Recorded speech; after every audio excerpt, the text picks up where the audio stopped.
अस्सलामुअलैकुम, welcome to the channel. मेरा नाम है ज़ैनुल आबिदीन और आज की इस ब्रांड न्यू वीडियो में आपको वेलकम करते हैं। बहुत सारे लोगों की ये शिकायत थी कि मैं उनके लिए सस्ती गाड़ियां लेकर नहीं आता।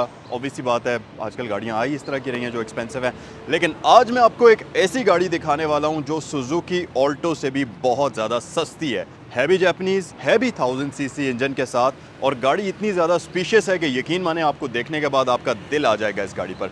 सो ये गाड़ी है 2009 मॉडल टोयोटा पासो, और आज की वीडियो में ये गाड़ी मैं आपको डिटेल से दिखाऊंगा, लेकिन उससे पहले मैं आपको इसकी प्राइस बता दूं जो कि बहुत ज़्यादा रीज़नेबल है। ये 2009 का मॉडल है। गाड़ी की कंडीशन ओवरऑल बहुत अच्छी है। इंजन, सस्पेंशन, मैकेनिकली गाड़ी फिट है, और एक्सटीरियर और इंटीरियर भी इस गाड़ी का बहुत अच्छी कंडीशन में है, और इसकी आस्किंग प्राइस 26 लाख रुपए है। तो अगर आप लो बजट के अंदर रहते हुए एक ऐसी जापानीज़ गाड़ी ढूंढना चाहते हैं जो कंफर्टेबल भी हो, स्पेशियस भी हो, और साथ ही जापानीज़ हो जिसके के अंदर आपको सारे फीचर्स भी मिलते हों, तो ये वीडियो आप एंड तक देखिएगा, क्योंकि पासो आज की वीडियो में मैं आपको डिटेल से दिखाने वाला हूँ। सबसे पहले तो आप देखें, ये पंजाब रजिस्टर्ड व्हीकल है, वाइट कलर के अंदर, बहुत ही अच्छी एक्सटीरियर है इसका, काफ़ी अच्छी कंडीशन के अंदर है, और ये वेल मेंटेन्ड किस्म की व्हीकल है। इसको खरीदने के बाद आपको कोई बहुत बड़ा काम इस गाड़ी के अंदर नहीं करना पड़ेगा। फिर अगर फीचर्स की बात करते चलें तो यहाँ है, सबसे पहले हम स्टार्ट करते हैं लाइट से, बल्कि उससे भी पहले अगर आप गाड़ी की वाइड लुक देखें तो ओवरऑल काफ़ी फिट एंड फाइन कंडीशन में है ये गाड़ी। ग्रिल हमारे पास एक स्मॉल साइज़ की आती है, और मज़े की बात कि इसका बम्पर और इसका ग्रिल एक ही पार्ट के अंदर डिज़ाइन हुआ हुआ है, यहाँ पर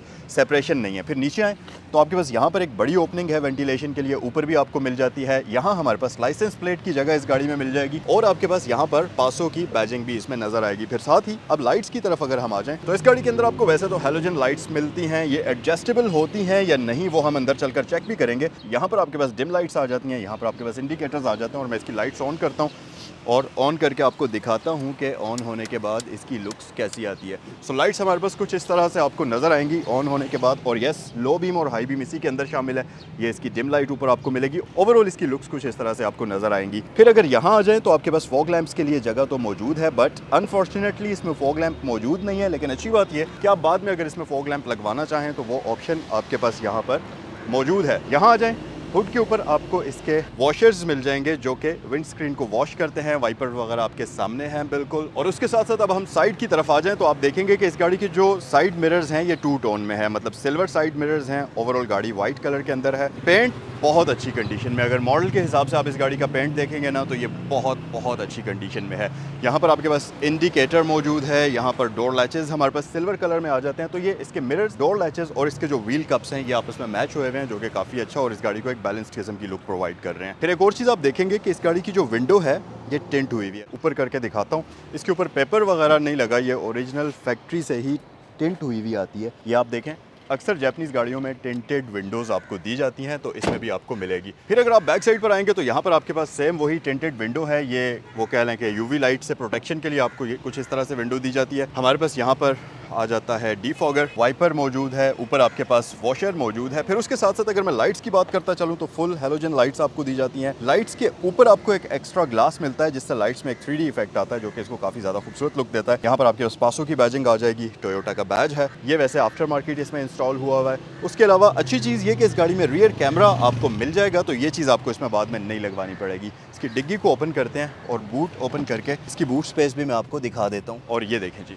ओवरऑल गाड़ी की बूट स्पेस काफ़ी अच्छी है। 5 बंदों का सामान आप इस गाड़ी में आराम से रख सकते हैं। अच्छी बात यह कि इसकी जो सीट्स हैं ये फोल्डेबल हैं, तो आप इस तरीके से एक सीट या दोनों सीट्स को अगर फोल्ड करना चाहें तो आपके पास अच्छी खासी स्पेस बन जाती है। और 60-40 का स्प्लिट भी आपके पास मौजूद है, तो आप यहाँ पर एक पर्सन को भी बिठा सकते हैं और दोनों सीट्स को भी फोल्ड कर सकते हैं। फिर यहाँ देखें तो आपके पास स्पेयर टायर, वो चीज़ भी मौजूद है। ओवरऑल बूट की कंडीशन देख के आपको इस गाड़ी की ओवरऑल कंडीशन का अंदाज़ा हो ही रहा होगा। और यहाँ अगर आप देखेंगे तो आपके पास एक लाइट का ऑप्शन भी मौजूद है। सो गाइस, गाड़ी के अंदर आते हैं और सबसे पहले तो यहाँ पर डैशबोर्ड पर जो फीचर्स हैं, जो ऑप्शंस हैं, उनके बारे में बात करते हैं। पासो जो है वो पहचानी जाती है अपनी डिसेंट किस्म की स्पेस की वजह से, और ये गाड़ी प्रैक्टिकलिटी की वजह से भी पहचानी जाती है, क्योंकि इस गाड़ी के अंदर इतने ज़्यादा कंपार्टमेंट्स हैं, इतनी ज़्यादा स्पेस है कि मतलब प्रैक्टिकलिटी के मामले में आपको इसमें कोई भी कंप्लेन नहीं होगी। तो आप देखें, एक आपको बड़ा स्टोरेज कंपार्टमेंट यहाँ पर मिल जाएगा। अनफॉर्चुनेटली हमारे पास यहाँ पर ग्लव बॉक्स तो नहीं है, बट यस, ये स्टोरेज कंपार्टमेंट इतना बड़ा है कि आप इसके अंदर कोई भी सामान रख सकते हैं। फिर यहाँ पर आपके पास एक स्टोरेज कंपार्टमेंट मौजूद है। उसके अलावा यहाँ भी हमारे पास कप होल्डर्स का ऑप्शन मौजूद है। सिगरेट लाइटर यहाँ पर आपके पास आ जाता है। सो यहाँ अगर आप देखेंगे तो आपके पास हेडलाइट्स के एडजस्टमेंट के लिए आपको ये स्विच दिया जाता है। अच्छा, मज़े की बात कि मुझे लगा था कि ग्लव बॉक्स यहाँ पर इस गाड़ी में नहीं है, लेकिन एक्चुअल में इसमें है। ये देखें जी, यहाँ पर आपके पास ग्लव बॉक्स में 2 कंपार्टमेंट्स आ जाते हैं, तो इसके अंदर भी आपके पास बहुत अच्छी स्पेस है और नीचे भी स्पेस है। स्टोरेज स्पेस के मामले में आपको इस गाड़ी में बिल्कुल भी किसी किस्म की डिसअपॉइंटमेंट नहीं होगी। ऊपर आपके पास मिरर मौजूद है, ये अनफॉर्चुनेटली ऑटो डिमिंग वाला नहीं है बल्कि मैनुअल डिमिंग इसमें आपको दी जाती है इस तरीके से। फिर यहाँ ऊपर आपके पास 2 अदद लाइट्स आ जाती हैं। उसके अलावा सनशेड नीचे करेंगे तो आप देखेंगे कि इसमें वैनिटी मिरर का ऑप्शन भी मौजूद है। चलें पैसेंजर साइड पर चेक करते हैं। यस, यहाँ भी हमारे पास मौजूद है और ड्राइवर साइड पर भी आपके पास मौजूद है। ओवरऑल इसका जो रूफ है ये पूरा फैब्रिक में डिज़ाइन हुआ हुआ है, लेकिन रूफ की कंडीशन काफ़ी अच्छी है और यहाँ पीछे भी आपके पास हेलोजन में लाइट का ऑप्शन आपको दिया जाता है। स्टीयरिंग व्हील हमारे पास लेदर स्टिच्ड है, हॉर्न कुछ ऐसे बजता है इस गाड़ी का। और यहाँ अगर आप देखेंगे तो आपके पास एक डिजिटल स्क्रीन आ जाती है, इसके बीच में आपको टाइम मिलेगा। यहाँ पर ये माइलेज आपको स्क्रीन पर शो हो रहे होंगे, ये आप देख लें। फिर उसके साथ साथ यहाँ पर आपके पास फ्यूल इंडिकेटर आपको दिया जाता है। स्पीड 180 किलोमीटर तक आपके पास लिमिट की गई है। ये इस तरफ आपके पास गियर पोजीशन इंडिकेटर आ जाता है। मैं इसको स्टार्ट करता हूँ और ये स्टार्टअप कुछ इस तरह से आपको नज़र आएगा। आप देखें, आप तमाम लाइट्स इसकी जो हैं वो इंस्ट्रूमेंट क्लस्टर से जा चुकी हैं और क्लस्टर आपको कुछ ऐसे नज़र आएगा। वैसे इसका क्लस्टर काफ़ी क्लासिक लुक के अंदर है, जो कि काफ़ी ज़्यादा प्यारा भी लग रहा है, लेकिन ज़रूरी इन्फॉर्मेशन इस स्क्रीन के अंदर आपके पास आती है तो क्लासिक और डिजिटल का कॉम्बिनेशन है।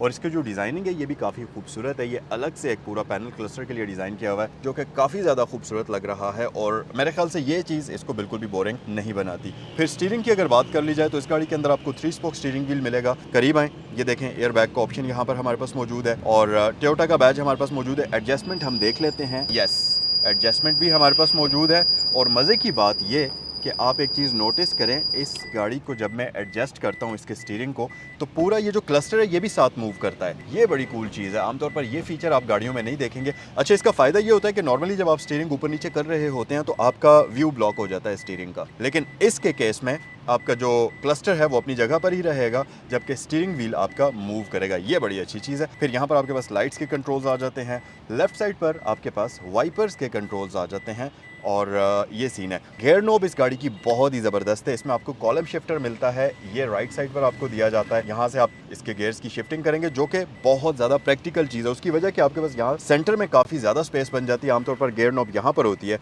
लेकिन इस गाड़ी के सेंटर में आपके पास ठीक ठाक स्पेस है, तो आप अपना सामान यहाँ पर आराम से रख सकते हैं। और दूसरी बात यह कि इसमें हैंड ब्रेक भी इधर नहीं है, इसमें फुट ब्रेक आपको दी जाती है, यहाँ पर नीचे मौजूद है, जो कि तो फुट ब्रेक होने की वजह से गाड़ी और भी ज़्यादा प्रैक्टिकल हो जाती है। फिर इधर आपके पास एसी वेंट आ जाता है, ये सर्कुलर शेप में, और इसकी एडजस्टमेंट आप कुछ ऐसे करेंगे, ये ऐसे घूमेगा।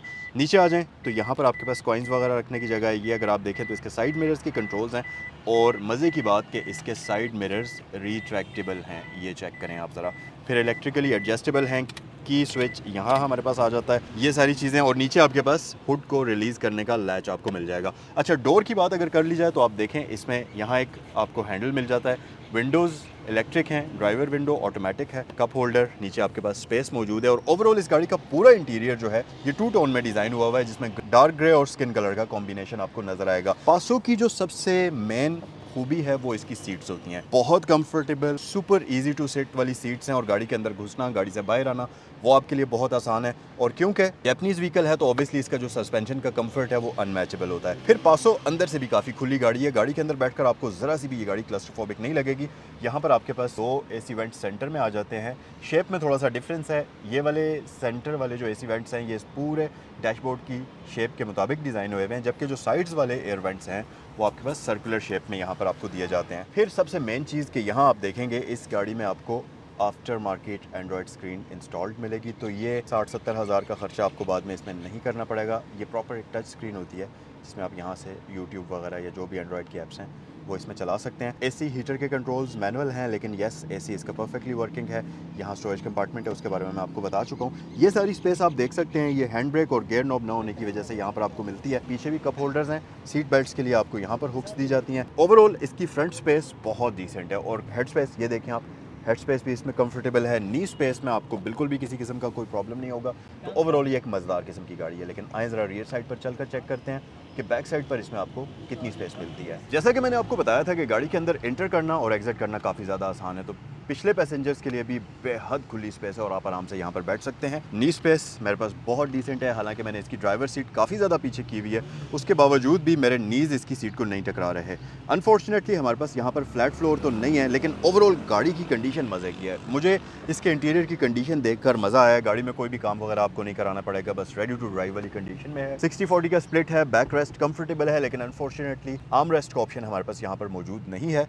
हेड रेस्ट में अगर ऐसे बैठूं तो आप देखें कि मेरे सर में और इसके रूफ में अभी भी ठीक ठाक डिस्टेंस है, तो आप इजी होकर यहाँ पर इस गाड़ी में बैठ सकते हैं। फिर यहाँ पर आपके पास एक हुक है, इस पर 3 kg तक आप कोई भी चीज़ लटका सकते हैं।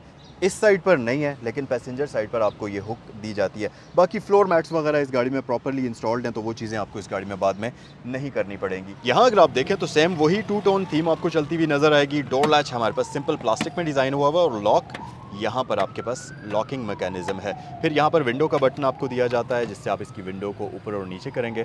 यार ये टिंटेड विंडो इसकी बहुत बड़ी जो है ना सहूलत है इस गाड़ी में। अच्छा, फिर नीचे अगर आप आ जाएं तो स्पीकर ग्रिल यहाँ पर आपको इसमें दी जाती है। ये थी आज की वीडियो। ये टोयोटा पासो 2009 मॉडल है। ओवरऑल कंडीशन मैंने कोशिश की है कि हर एक चीज़ की आपको अच्छे से दिखा दूँ। इंजन पे रह गया है, वो भी अभी मैं आपको दिखाता हूँ और फिर उसके बाद इस वीडियो को हम क्लोज करते हैं। सो इस गाड़ी के अंदर आपको 1000 CC inline 3 cylinder non turbocharged engine मिलता है। और अगर मैं इसकी फ्यूल एवरेज की बात करूं तो ये गाड़ी आपको आराम से शहर में 14-15 की एवरेज देने की सलाहियत रखती है। लॉन्ग पर ये 17 से 18 तक की भी एवरेज आपको प्रोवाइड कर सकती है। तो अगर आप लो बजट में रहते हुए एक ऐसी गाड़ी खरीदना चाहते हैं जो सुजुकी ऑल्टो से खुली भी हो, ज्यादा पावरफुल भी हो और उससे ज्यादा कंफर्टेबल भी हो, लेकिन प्राइस में ऑल्टो से कम हो, तो ये गाड़ी आप ही के लिए है। 2009 मॉडल टोयोटा पासो और इसकी आस्किंग प्राइस 26 लाख है। अगर आप इसको खरीदना चाहें तो इन नंबर्स पर कॉल करें और आपसे नेक्स्ट वीडियो में मिलते हैं। अल्लाह हाफिज।